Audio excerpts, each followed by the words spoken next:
नमस्कार, आप देख रहे हैं न्यूज ग्राउंड जीरो। मैं हूं पंकज सोनी। सागर में भारतीय जनता पार्टी और कांग्रेस के बाद इस बार के नगर निगम चुनाव में आम आदमी पार्टी भी त्रिकोणीय मुकाबला प्रस्तुत कर रही है। आम आदमी पार्टी ने भी अपने कई उम्मीदवार यहां उतारे हैं जो एक डिफरेंस पैदा कर रहे हैं। हमारे साथ अधिवक्ता के दुबे जी मौजूद हैं जो आम आदमी पार्टी से गोपालगंज वार्ड क्रमांक 6 से चुनाव लड़ रहे हैं और उनका चुनाव चिन्ह झाड़ू है। उनके मन में भी बहुत सारी बातें इस वार्ड के निवासी होने के साथ साथ जब वो पार्षद का चुनाव लड़ रहे हैं तो उनके पास काफी कुछ है कहने के लिए। हम उनसे बात करेंगे और जानेंगे कि इस वार्ड में क्या समस्याएं हैं और किन बातों को लेकर वो चुनाव में उतरे हैं आम आदमी पार्टी के सिंबल से। दुबे जी, आपका स्वागत है न्यूज ग्राउंड जीरो में। जी, थैंक यू आपको पंकज भैया। और आपके जो कार्य है बहुत सुंदर रूप से आप प्रस्तुतिकरण कर रहे हैं चुनाव के संबंध में, इसके लिए मैं आपको धन्यवाद देता हूँ।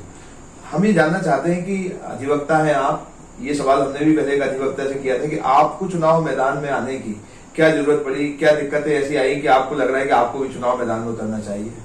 पंकज भैया, क्या है, नगर निगम चूंकि हमारी एक व्यक्तियों की एक संस्था है और नगर निगम का जो चुनाव का मूल रूप यही था कि यहाँ से व्यक्ति जो पार्षद के रूप में चुन के जाते हैं उनका प्रतिनिधित्व उस वार्ड के वासियों की जो समस्या है वो वहां रखे और उस हिसाब से उस वार्ड में काम।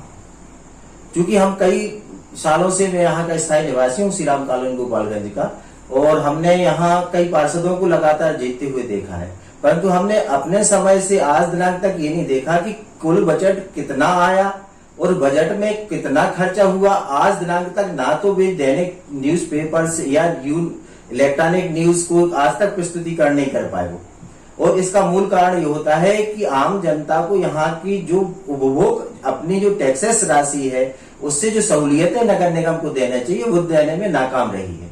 और चूंकि मैं एक अधिवक्ता हूँ व्यवसाय से और मैं इस चीज के लिए हम लोग का काम है कि जो भीतर की जो कमजोरी है उनके ऊपर ध्यान दें और उन कमजोरियों को वो आम जनता के लिए दूर करके सहूलियतें पैदा करके उनको आम जनता को बताएं और हम उसमें सहभागीदारी बने।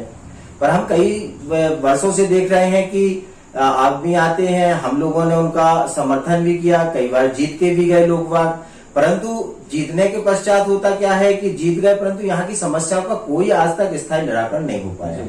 अब मैं आपको बता दूं कि हमारे मरघटा की बहुत स्थिति ये हुई कि यहाँ का पानी का निकास जो ऑलरेडी पूर्व से जो यहाँ खेती की भूमि थी और जो नालियां थी वो निर्माण जो हुआ यहाँ वो नालियां बंद कर दी गई। अब जो यहाँ के हमारी नालियां बंद कर दी गई और नगर निगम ने जो उनके सब्स्टिट्यूट रूप से पानी का जो आम जनता का निकास के लिए जो व्यवस्था नाली के रूप में की तो उसमें कोई इंजीनियरिंग का काम नहीं हुआ। नगर निगम में हमारे यहाँ इतने लोग मतलब मस्त लोग हैं कि उनको ज्ञान इतना है कि उनका कभी सदुपयोग होता ही नहीं है। नगर निगम ठेका देता है, उस ठेके को पेटीदारी ठेके से कर देते हो। यहाँ का जो मिस्त्री है अनपढ़ लोग वो उसको खोद के उसको नाली बना देता है। और बड़ा विडंबना चीज है कि हमारे आईपीएस आईएएस जो यहाँ के आयुक्त महोदय रहते हैं उनके द्वारा कभी सर्वे नहीं किया जाता। तो ये बहुत बड़ी खामी है यहाँ पानी की निकास के लिए। और यदि इनका विगत हम यहाँ 35 साल से रह रहे हैं और इस चीज का दृष्टिकोण रखते हुए कार्य किया जाता तो हमारे शहर और नगर और हमारा गोपालगंज वार्ड क्रमांक 6 से ये समस्या ना रहती, परंतु इन चीजों का आज दिनांक तक कभी नहीं हुआ। फिर दूसरी चीज मैंने देखा रोड की समस्या। तो रोड की समस्या ऐसी है कि जो ढाल एक्चुअली रोड का होना चाहिए, यहाँ खेत की भूमि अटैच भूमि है, तो अटैच भूमि को देख के उनका ढाल ऐसा बनाना चाहिए कि या तो उसका खेत का पानी अपनी रास्ते से खेत में चला जाए या फिर उसका नाली में जाए। तो नीचे नाली का ऊपर रोड है होना चाहिए, तो नीचे रोड है, नाली ऊपर है, तो कभी जाता नहीं है पानी, तो रोड के ऊपर से बह रहा। कई लगातार 2-4 साल में रहता है तो पूरी रोडें नष्ट हो जाती हैं। तो हमारा कहना ये है कि हमारी आम जनता इस चीज को देख रही है, परंतु हमारे यहाँ एजुकेटेड गोपालगंज वार्ड 6 में एजुकेटेड लोग हैं, सभी सर्विस लोग हैं या नहीं है तो आपको बताएं यहाँ सब पढ़े लिखे लोग हैं, परंतु अब उनको अपनी वर्किंग के टाइम अपनी घर गृहस्थी से जो पैसा अर्निंग करना है, घर चलाना है, टैक्सेस बनना है नगर निगम का, तो वो लगे रहते बेचारे लोग, उनको टाइम नहीं है जाने का। अब उनका टाइम प्रतिनिधित्व तो कौन देता, जो पार्षद चुन के दे रहे। पर पार्षद की एक चीज हमने देखी कि चुन तो जाते हैं पर समस्या का ध्यान नहीं भी दे पा रहे। तो भाई इन समस्या को देखते देखते हमें बड़ी पीड़ा हुई कई सालों से, और हमने देखा कि यहाँ जो पार्षद चुने गए वो रेगुलर जो 2 पार्टी है उन पार्टी के लोग ही चुने जाते रहे। आम जनता वार्ड क्रमांक 6 से जो वहां की पब्लिक से वो कभी यहाँ प्रतिनिधित्व कर ही नहीं पाई। आम यहाँ से जो प्रतिनिधित्व होना चाहिए वार्ड वासियों का हो जाते ना, आज की कंडीशन में भी आप देखें कि वार्ड वासियों का प्रतिनिधित्व नहीं है दोनों पार्टियों में। तो आपको क्या लगता है कि आप यहाँ एक डिफरेंस पैदा करेंगी? हाँ बिल्कुल, यस, डिफरेंस पैदा करेंगे और हम ऐसा काम करके देंगे कि जो हमारे नगर निगम के होशियार इंजीनियर लोग हैं हम उनसे काम करा के देंगे और उनका काम हम उस आधार पे देंगे कि आप जो उसका स्टेचू बनाएंगे, उसकी जो इंजीनियरिंग की कार्य क्षमता है उसके आधार पर कि ये होगा कि नहीं होगा, उनकी रिपोर्टिंग फाइनल आयुक्त महोदय को दिखाएंगे। और हम तो ये कह रहे हैं कि उनकी रिपोर्टिंग के लिए भी हम अच्छे उत्कृष्ट इंजीनियर, हम प्राइवेट इंजीनियर है हमारे शहर में, उनको हमारा व्यक्तिगत कुछ लगता है तो देखे उसको भी सर्वे कराएंगे कि ये ठीक हो रहा कि नहीं हो रहा। तो ये चीजें इंपॉर्टेंट है जो आज तक नहीं हुई। अब आप देखेंगे कि हमारे यहाँ जो मरघटा रोड है वो मरघटा से लगी हुई नाली है, तो आप देखेंगे कि नाली की साइज जो है वो जमीन लेवल से ऊपर है और यहाँ का पानी उस पे जाता ही नहीं है, तो भराव चालू है। तो आप उस भराव के लिए कैसे दूर करें? आज दिनांक तक हमें नगर निगम के जो आगामी पार्षद चुने गए हैं वो चुने जाके अपना 5 वर्ष पूर्ण कर चुके हैं। जैसे कांग्रेस से यादव जो रुपेश भैया है उनकी माता श्री चुनी गई, उसके पहले चंद्रभान जी चुने गए, उसके पहले लक्ष्मी ठाकुर भी आई। तो उनके द्वारा हमें बताए ना, पेपर किस लिए होता है? पेपर न्यूज इसलिए होती है कि आम पब्लिक को वो चीज मालूम पड़े और यदि उसमें कोई खामियां है, पेपर सुबह शाम पढ़ता आदमी तो उसको वो अपने माध्यम से, अपने पार्षद के माध्यम से नगर निगम आयुक्त महोदय, महापौर है और जो पार्टी होती है, जब वो जनता एक्चुअली नेता पार्षद होते हैं वो जनता की सेवा के लिए भी तो है। करीब 2-3 साल से जो स्मार्ट सिटी के काम चल रहे हैं, किस तरीके के काम है आपके वार्ड में स्मार्ट सिटी के, और उस स्मार्ट सिटी का फायदा इस वार्ड को कितना मिला? देखिए, स्मार्ट सिटी से जहां तक संबंध है, यहाँ हम ये मानते हैं कि स्मार्ट सिटी का जो प्रोजेक्ट है वो सिविल लाइन से ही संबंधित है। टाटा लाइन का काम स्मार्ट सिटी प्रोजेक्ट में नहीं है, क्योंकि नगर निगम का जो ठेकेदारी प्रथा है उसको लाके वो पानी सप्लाई करके यहाँ के वार्ड वासियों को देने की बात कर रहे हैं। परंतु उसमें भी आप देखें कि जो स्मार्ट सिटी प्रोजेक्ट से जो सिविल लाइन खुदी है उसका कॉन्टेक्ट क्या था नगर निगम का और स्मार्ट सिटी के बीच में जिसको ठेका दिया गया, जो प्राइवेट कंपनी लगा रही है, तो उसका कॉन्टेक्ट क्या? कॉन्टेक्ट ये था कि आप रोड से गड्ढा खोद के अपना पाइपलाइन बिछाएंगे, जहां तहां उस पर जो मेन बम्पिंग करते हैं, फिलिंग करते हैं, वो क्षेत्र रहता उसके हिसाब से करें। परंतु उन्होंने, आप देखें पूरे शहर की स्थिति देख लें, हम तो अपने गांव, अपने शहर की जो वार्ड क्रमांक 6 उसकी स्थिति बताना चाह रहे हैं आपको कि यहाँ उन्होंने टंकी लगाई, उसकी हाइट क्या होना चाहिए, भविष्य में रोड ढलेगी तो वो कितनी नीचे जाएगी, कितनी ऊपर चलना चाहिए। और स्मार्ट सिटी का तो रोड का हमें ऐसा हमने देखा है, वो जो कॉन्ट्रैक्ट जो पब्लिकेशन कर रही है स्मार्ट सिटी का, हम रोड ढाल के भी देंगे, ये है उसका। तो आप अपने टंकी यदि नीचे कर दी और इस रोड आप 2 इंच या 1.5 फुट करते हैं तो वो टंकी नीचे हो जाएगी, तो कहां से लेवल आ जाएगा? नहीं दिया। आपने रोड खुदवाई, करीब मेरा गोपालगंज में 8-9 करोड़ रुपए की रोड हमारे नगर निगम द्वारा बनाई गई थी। आपका कॉन्ट्रैक्ट था कि आप गड्ढा खोद के फिलिंग करके जो लाइन बिछाएंगे उसको रोड को मरम्मत करेंगे। आपने चूंकि उसको आप देखेंगे कि बड़ी मशीनों से आपने करे तो पूरी जमीन बम्पिंग हो गई, पूरी फट गई जमीन फटी तो रोड फट गई। तो आपने जो गड्ढा सिविल लाइन का बिछाया उतना ही तो आपने फिलिंग करके दी है, पूरी रोड का कहां से आपने काम किया? तो उस 8-10 करोड़ रुपया जो हमारा आम जनता का सर्विस का है, जो नगर निगम द्वारा हमसे टैक्स के मकान टैक्स के रूप में दिया गया, उसका काम नहीं हुआ। और हमें ये बता दें कि आज दिनांक तक जो पार्षद हमारे रहे हैं उनके द्वारा क्या किया गया, महापौर के द्वारा क्या आपत्ति की गई, कभी पेपर में आप इलेक्ट्रिक न्यूज वाले अभी आपको बुला के कभी बुलाया क्या इस संबंध में? कभी नहीं बताया, ना आपको कभी बताते हैं। और हमारा तो ये है कि हर महीने का आपको जो बजट है आपका, किस मोहल्ले में कितना मंथली वर्ष में आप दे रहे, वो बजट ओपनिंग करें, कितना काम हुआ उसका भी ओपन होना चाहिए। क्यों नहीं करते भाई आप? पारदर्शिता तो कहीं नहीं, नगर निगम के कामों में कहीं दिखती नहीं, वही तो हमारा है कहने का। भाई पारदर्शिता रहेगी तो हमारे वार्डवासी उसको देखेंगे, कुछ गलती होगी तो मानिए हमारे जो पार्षद चुने जाएंगे उनको बताएंगे, उसकी समस्या हल कर देंगे। परंतु ऐसा अभी तक नहीं हुआ। तो हमारा आम आदमी पार्टी चूंकि इसी उद्देश्य को लेकर, आप देखेंगे कि आप दिल्ली की गवर्नमेंट से या पंजाब की गवर्नमेंट से हम पहले घोषणा करते हैं, हम लागत बताते हैं और घोषणा लागत बताने के बाद वो हम कार्य जमीन लेवल पे लेके आते हैं। तो उसका काम, हमारा प्रयास रहेगा कि हम कोई काम करें कि जो जनता का टैक्सेस है उसका काम लेके हम हर साल पर पब्लिक करेंगे कि इतने लाख रुपया हुआ, नगर निगम का बजट आया, हमारे वार्ड क्रमांक 6 का इतना काम हुआ, इतनी शेष राशि बची, इतनी हमने खर्च नहीं कर पाए। बताए ना, आप क्यों नहीं बताते भाई?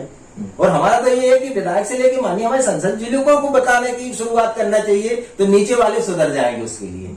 और हमारा तो ये है कि हम तो उन लोगों में से है कि हमारे जो लाल बहादुर शास्त्री से हम प्रेरित हैं, हमारे आडवाणी जी से प्रेरित हैं, कलाम जी से हम प्रेरित हैं, और हमने उनके जीवन से सीख करके अपना जीवन शैली उसी प्रकार की जीवन जी रहे हैं। हम आपको बता दें, आप देखेंगे कि हम जलाधिवक्ता संघ के कोषाध्यक्ष भी, और आप देखेंगे कि हमने लगातार हर महीने का बजट का जितना हमारे पास इनकम ऑफ सोर्स होती है, जितना खर्च होता है, पूरा आप व्हाट्सएप ग्रुप पे जाए, फेसबुक पे जाए, हम पब्लिक कर रहे हैं। हमारे जो 2500 वकील हैं उनको हम संतुष्ट कर रहे हैं, और हमारी ड्यूटी है कि उन्होंने चुना है उनकी सेवा करना, और वहां सेवा कर रहे हैं तो हमारे वार्डवासी जो है उनकी सेवा बिल्कुल ईमानदारी कर्तव्य निष्ठा से करेंगे। और एक्चुअली जो हमारी मूल समस्या है, आप देख लें सुलभ कॉम्प्लेक्स है, उसका मलबा हर 15 दिन में पूरे रोड पे घूम आ जाता है, पूरे जूते खराब होते, पूरे वाहन खराब होते, हमें मंदिर जाना पड़ता। आज जहां तक बता दें हमारे यहाँ के जो भी यहाँ के प्रतिनिधित्व हमने क्या किया, कुछ नहीं किया। आप देख लें, हमने 3 साल पहले पेपर में छपा था, मैंने मुकदमा लगाया, उन्होंने उसको हार स्वीकार की और उन्होंने कहा कि नहीं आएगा, परंतु फिर वही की वही प्रक्रिया हो गई। तो भाई हमारे वार्डवासी बेचारे कहाँ जाएंगे, मलमा में से निकलेंगे, गंदगी में से निकलेंगे, तो हम समस्या का कोई निराकरण नहीं हो रहा है यहाँ। आप देख लें आज की डेट में, आप पूरी रोडें खुदी हुई हैं चारों तरफ से, सीवर लाइन बिछी, आप श्री राम कॉलोनी से आप मरघटा से लेके आप जाएंगे श्री राम मतलब सोनी सदन से आप बिहार हाउस रोड जाएंगे, पूरी रोड खुदी हुई है। और हमें तो बड़ा अच्छा लगा भाई कि हम अपने उतरे और हमने उसका विरोध किया, तो कम से कम फिलिंग की व्यवस्था, गिट्टी तो बिछाई गई उसमें, और हम तो इसीलिए उतरे हुए हैं कि ऐसे काम करवाएंगे नगर निगम से कि आप सोच ले समझ लें। नहीं तो इस काम के लिए मैं सागर कोर्ट के वकील हूँ, सागर की जनता जो जमीन से है रोड से लेके कोर्ट तक जाऊंगा, क्योंकि हमारा जो प्रतिनिधित्व है सीधा कोर्ट से है। तो ये बिल्कुल सतर्क रहेंगे लोग पर, यदि काम करके नहीं देंगे, हमारी कर्तव्य निष्ठा के आधार पर काम नहीं करेंगे, तो ये पक्का मान के चलना आप नीरज भैया, पंकज भाई, कि आपका 100% काम आप कोर्ट में आप देखेंगे कि आपको ये चक्कर लगा रहा है, और उसके लिए बहुत बड़ा खामी भोगना पड़ेगी यहाँ के लोगों को। तो एक सवाल ये भी बनता है आपसे कि जो सागर की जनता है, इस बार बड़ा अहम चुनाव है, किस तरीके के लोगों को चुनना चाहिए, उसे किस तरीके से आंख खोल के रखनी चाहिए इस चुनाव में? देखिए, बहुत अच्छा सवाल किया पंकज भैया आपने। सबसे पहली बात तो ये है कि आपको यदि चुनाव लड़ना है तो आप ये देखें कि व्यक्ति एजुकेटेड है, और जो जनता की समस्या है और जो फील्ड लेवल पे है, क्या उसका वो ज्ञान रखता है कि नहीं रखता, पढ़ा लिखा है कि नहीं है ना, पेटीदारी जो प्रथा है, कॉन्ट्रैक्ट है, उसको समझता कि नहीं समझता। और यदि वो इस चीज को समझता है तो वो एक आंख से आप देखेंगे पंकज भाई कि वो समझ जाएगा कि इसमें इतना लाख रुपए बजट आया और इसमें ये काम हुआ तो इसमें चोरी हो रही है, और यदि चोरी हो रही है तो उसको जेल पहुंचाया जाए, क्योंकि ये आम जनता हमारे वार्डवासियों का पैसा रहेगा। हम टैक्स दे रहे हैं, हमारे वार्डवासी मकान टैक्स दे रहे हैं, तो उसका यूज और लाभ उसको वार्डवासियों को मिलना चाहिए।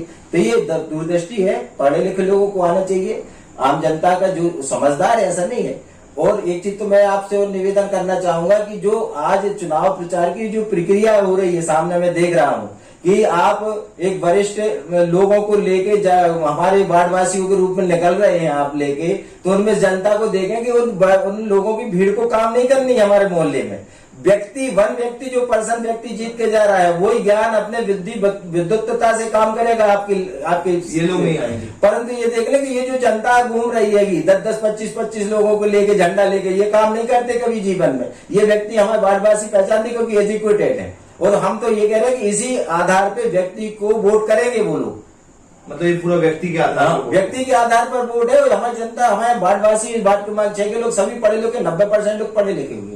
तो इस चीज को आप देखेंगे कि जब भी रिजल्ट आएगा हमारा वार्ड का, आप देख लेंगे आप कि पढ़े लिखा व्यक्ति ही आएगा, 1 व्यक्ति आएगा कि जो बुद्धित्व है, जिसकी क्षमता है, कार्यशैली है, और जो ज्ञान रखता है कि किसी चीज की गलती हुई है, क्या उसके खिलाफ कार्रवाई करना चाहिए, उसको आना चाहिए, और वो देंगे वोट। आप देख लेना। एक आखिरी सवाल है कि इस वार्ड में सबसे जरूरी काम कौन सा है? अगर आप चुने जाते हैं तो पहला काम वो होना चाहिए। देखो, ये हम आपको महत्वपूर्ण बता रहे हैं कि सबसे महत्वपूर्ण कार्य हमारे यहाँ का नाली की व्यवस्था, जो पानी का निकास है, वो सबसे बड़ी जटिल समस्या है। और दूसरा समस्या आपको बता दें, हमारे यहाँ जो है रोड की समस्या है कि रोड भी नहीं है। तो ये 2 समस्या बहुत बड़ी समस्या है। और मैं तो एक भाई आपसे निवेदन और करना चाहता हूँ कि नगर निगम 2 मकान टैक्स के साथ 2 टैक्स वसूल कर रही है हमारे वार्डवासियों से। हम तत्काल प्रभाव से रेड करके इसको बंद कराएंगे। आप हमारे टैक्स में सफाई कर ले रहे हैं, और हमसे आप कचरा ढोने वाले में उसका टैक्स ले रहे हैं। एक व्यक्ति का कभी 2 टैक्स लगता है क्या? आपने सुना क्या पंकज भाई? तो फिर ये 2 टैक्स क्यों? और यदि 2 टैक्स ले रहे हैं तो आप हमें सहूलियत क्या दे रहे हैं? आप हमारे वार्ड में देख लें, कोई झाड़ने वाला नहीं आता साल 2 साल, तो सफाई कर क्यों ले रहा है भाई? हमें पेटी कॉन्ट्रैक्ट का मेंबर दो ना, प्राइवेट आदमी, हमारे पैसा है तो हमको दो ना, पार्षद को अधिकार दो ना कि हम उतना पैसा जो तनख्वाह सैलरी दे रहे हैं उनको हमें दो, हम प्राइवेट आदमी से कराएंगे, हम जनता को संतुष्ट करेंगे सफाई में। और हमारे तो माननीय प्रधानमंत्री की आजकल आप देख रहे हैं कि स्वच्छता योजना है भाई, तो उसको कार्यशैली को बदले। यदि आदमी जनता काम नहीं बता पाए तो उसको बदलना चाहिए, और यदि वो बदलना चाहिए तो उसका कार्यशैली जो मैं बता रहा हूँ वो होना चाहिए।